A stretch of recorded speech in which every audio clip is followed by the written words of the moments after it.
How to get more friends. The best way to find a friend is to be one. Ralph Waldo Emerson. Besides an intimate partner, a small network of friends is highly correlated with all aspects of health and well-being. Now, when you were a little kid, you could just say, "Will you be my friend?" and it would work great. But now if you said, "I don't have any friends, can we be friends?" I had someone do that to me once, and as an adult, it was profoundly awkward and may have been a clue why this person didn't have any friends. According to King's Book of Social Chemistry, it takes about 50 hours to develop a relationship from an acquaintance to a casual friend. Another 40 hours to grow into a genuine friend. And then about 200 more hours to grow into a close friend. Other factors such as emotional intensity, intimacy, and reciprocity investments matter too. The thesis is you can't rush things. Let them develop naturally and harmonically. I personally think we have 3 friend groups in our life. The first is your family. This is who you played with. The second group is your geographically convenient friends, neighbors, extended family, peers at school. But in the next phase of your life, you start to have harmonic friends. Birds of a feather and all that jazz. Now, some people from your first and second groups may still be in the third, but mostly not. These are your real friends. You have similar likes and dislikes, complementary philosophies, and the balance is right. Now, some people think that making new friends as adults can be a very difficult task because they are approaching it mechanistically, not harmonically. It's not about getting out there. It's not about forcing yourself to join random clubs. It's like everything. It's all about harmony. You can't mechanically get ahead of harmony. You have to let things develop organically. And with your knowledge of how the harmonic universe works, you know you can make the best friends match you perfectly. So you know what to do now. The pattern is identical as before. Start with setting your intention. As always, you get to choose whatever you want. But I'm guessing that you might say, "I love my group of friends. They care about my well-being. They check up on me. They call me on my stuff. I can call them day or night, and they will be over there to help me. They invite me to game nights. They take me out to lunch for no reason. They remember my birthday. They teach me interesting things. I love being there for them when they're sad or in a bind. I can count on them for everything. They're always there to help me if something breaks. I love my friends." Or whatever you want. Adjust your intentions accordingly to what life has inspired you to want. Do this until your intention has your heart singing with delightful harmonic confirmation. Now you know what to do next. Get out your notebook and write down all the things under your intention that you've labeled friends. Write down all the things you would appreciate about your friends. Write down things that you see in the world and on TV. Write them all down. Like, I love being invited to parties. I love having a friend I can count on. I love to help out my friends when they're in a bind.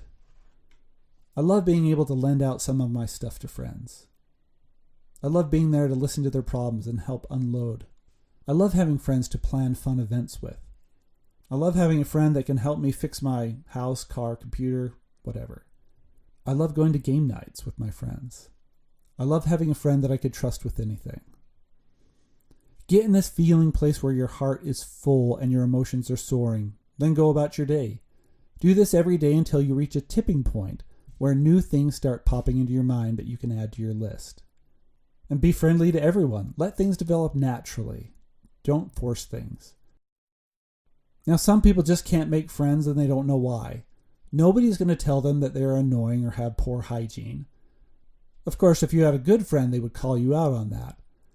But one of the most polarizing personality traits is someone with a victim mentality who is complaining all the time. This is the fastest way to alienate yourself. Now, we don't want to change who you are. No, I don't want to change who you are. But I do want you to harmonize with the best of who you are so that you can radiate that out to others. If you don't have a romantic relationship and a small, tight group of 3 a.m. friends, those that you can call for any time for any reason, you got some work to do. Now, this is the age in which getting a community can be easier than ever. But studies show that being involved in social media will not work. In fact, studies have shown that it makes people feel more lonely than before.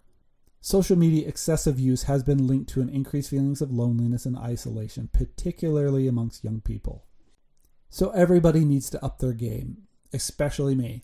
Now, I don't really like giving these or taking these suggestions, but once you get in harmony, they're really fun. And once you're doing it, you'll love it.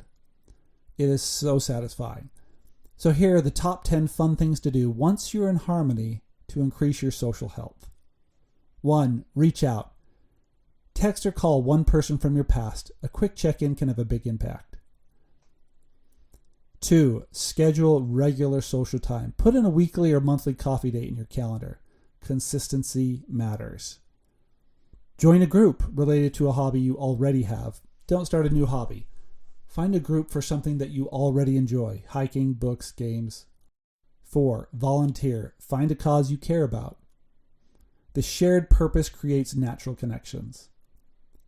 5. Attend a free event. Libraries, community centers, and parks have free lectures, workshops, or concerts. Listen actively. In one conversation each day, really listen.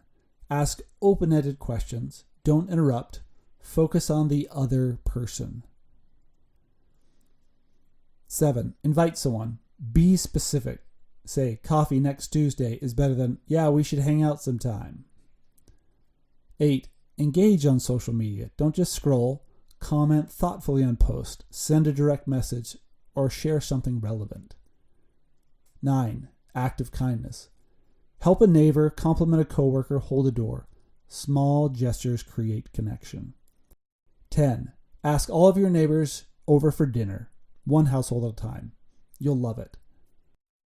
Once you're in harmony with getting more friends, the path will be given to you. You might rendezvous with a book that will teach you how to talk to people better. You might be inspired to change some of your habits that are off-putting to others. Just get in alignment and then follow the path. Your friends are waiting.